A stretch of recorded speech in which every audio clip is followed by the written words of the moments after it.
ಅವರು ಕಿರುತೆರೆ ಲೋಕದಲ್ಲಿ ತಮ್ಮ ನಿರೂಪಣೆಯ ಮೂಲಕವೇ ಮನೆ ಮಾತಾಗಿರುವವರು. 2 ದಶಕಗಳಿಂದಲೂ ಕೂಡ ನಟನೆ ಮತ್ತು ನಿರೂಪಣೆಯಲ್ಲಿ ಸೈ ಎನಿಸಿಕೊಂಡವರು. ಆದರೆ ಈಗ ದಿಢೀರ್ ಆ ನಟಿ ಕಮ್ ನಿರೂಪಕಿ ಶಾಕ್ ಕೊಟ್ಟಿದ್ದಾರೆ.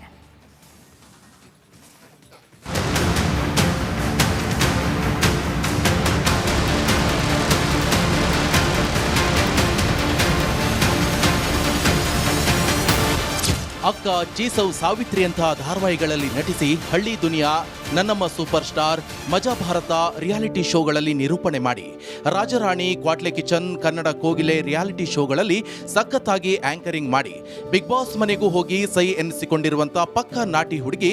ಕಿರುತೆರೆ ಅಷ್ಟೇ ಅಲ್ಲದೆ ಬೆಳ್ಳಿತೆರೆಯಲ್ಲೂ ಅದೃಷ್ಟ ಪರೀಕ್ಷಿಸಿದ ನಟಿ.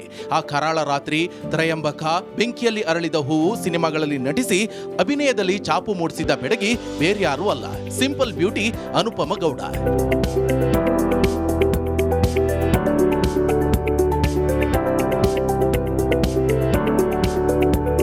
ಬಾಲನಟಿಯಾಗಿ ಬಣ್ಣ ಹಚ್ಚಿ ಕನ್ನಡಿಗರ ಮನೆ ಮನ ಗೆದ್ದಿದ್ದ ಅನುಪಮ ಗೌಡ ನಿರೂಪಣೆಯಲ್ಲೇ 8 ವರ್ಷಗಳ ಸುದೀರ್ಘ ಪ್ರಯಾಣ ಮಾಡಿದ್ದಾರೆ. ನಟನೆ, ನಿರೂಪಣೆಯ ಬದುಕಿನ ಜೊತೆಗೆ ಮನಸ್ಸಿಗೆ ನೆಮ್ಮದಿಯನ್ನ ಕಂಡುಕೊಂಡಿದ್ದ ಅನುಪಮ ಗೌಡ ಈಗ ದಿಢೀರ್ ಅಂತ ಆಂಕರಿಂಗ್ ಜರ್ನಿಗೆ ಗುಡ್ ಬೈ ಹೇಳಿದ್ದಾರೆ. ಕೊಂಚ ಭಾವುಕರಾಗಿಯೇ ನಿರೂಪಣೆಯ ನಿವೃತ್ತಿ ಬಗ್ಗೆ ಕನ್ನಡ ಮನಸ್ಸುಗಳಿಗೆ ತಿಳಿಸಿದ್ದಾರೆ. ಇನ್ನು ಜೊತೆಗೆ ಕನ್ನಡಿಗರಲ್ಲಿ ಕ್ಷಮೆ ಕೂಡ ಕೇಳಿದ್ದಾರೆ.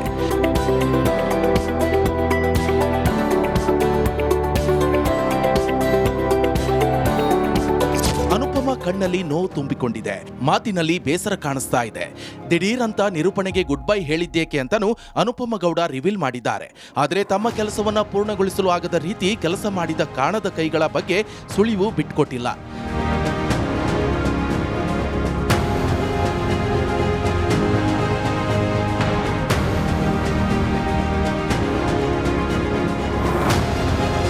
ಸದ್ಯಕ್ಕೆ ಮುಂದಿನ ಹಾದಿಯ ಬಗ್ಗೆ ಅನುಪಮ ಏನೂ ಹೇಳಿಲ್ಲ. ಜೊತೆಗೆ ಹಲವು ಪ್ರಾಜೆಕ್ಟ್ಗಳು ಕೈಯಲ್ಲಿ ಇರುವಾಗಲೇ ಅನು ತೆಗೆದುಕೊಂಡ ಈ ನಿರ್ಧಾರ ಕಿರುತೆರೆ ದಿಗ್ಗಜರಿಗೆ ಹಾಗೂ ಸೀರಿಯಲ್ ಅಷ್ಟೇ ಅಲ್ಲದೆ ಪ್ರೇಕ್ಷಕರಿಗೆ ಬೇಸರ ಮೂಡಿಸಿದೆ.